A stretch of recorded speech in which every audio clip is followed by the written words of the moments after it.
मनुष्य हमेशा ये चाहता है मैं केवल खुश रहूं, दुख मेरे जीवन में कभी ना आए। पर क्या यह संभव है? नहीं, क्योंकि जीवन एक खेल है, विपरीतताओं का खेल। दिन और रात, सुख और दुख, लाभ और हानि, ये सब एक दूसरे के बिना अधूरे हैं। सोचिए, अगर कभी अंधेरा ना होता तो रोशनी का मूल्य कैसे समझ आता? अगर कभी दुख ना होता तो सुख का स्वाद ही फीका लग जाता। इसीलिए ऋषियों ने कहा, सुख और दुख दोनों जीवन के पंख हैं। लेकिन अद्वैत, वो अवस्था जहां आत्मा को अपना असली स्वरूप ज्ञात होता है, वो इन दोनों से परे है। वहां न सुख है न दुख, न जीत है न हार। वहां केवल शुद्ध साक्षी भाव है। जैसे समुद्र की लहरें उठती और गिरती रहती हैं, पर समुद्र अपनी गहराई में सदा शांत रहता है, ठीक वैसे ही हमारा आत्म स्वरूप भी अपरिवर्तनीय है। अब यहां एक गहरी बात समझनी होगी।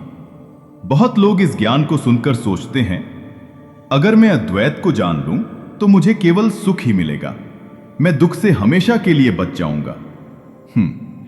परंतु यही सबसे बड़ा भ्रम है।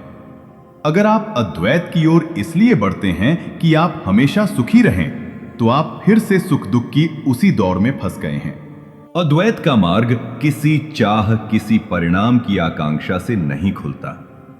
वो तो तभी खुलता है जब आप सुख और दुख दोनों से मुक्त हो जाते हैं, जब आप दोनों को बराबर भाव से स्वीकार कर लेते हैं। अब प्रश्न उठता है, तो अगर अद्वैत की ओर सुख की चाह में न बढ़ा जाए तो क्यों बढ़ा जाए?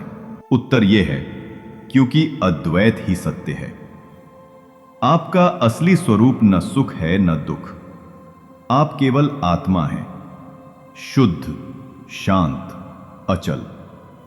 अद्वैत की ओर बढ़ना किसी लाभ के लिए नहीं है, बल्कि अपने सत्य स्वरूप को पहचानने के लिए है।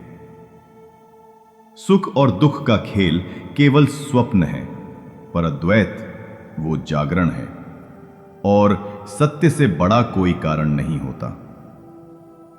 अद्वैत की ओर बढ़ना सुख पाने का प्रयास नहीं है, ये तो अपने असली स्वरूप को जानने की यात्रा है।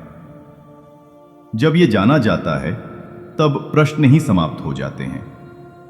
सुख दुख आते जाते रहते हैं, पर आप साक्षी, सदैव शांत, अडिग और पूर्ण रहते हैं।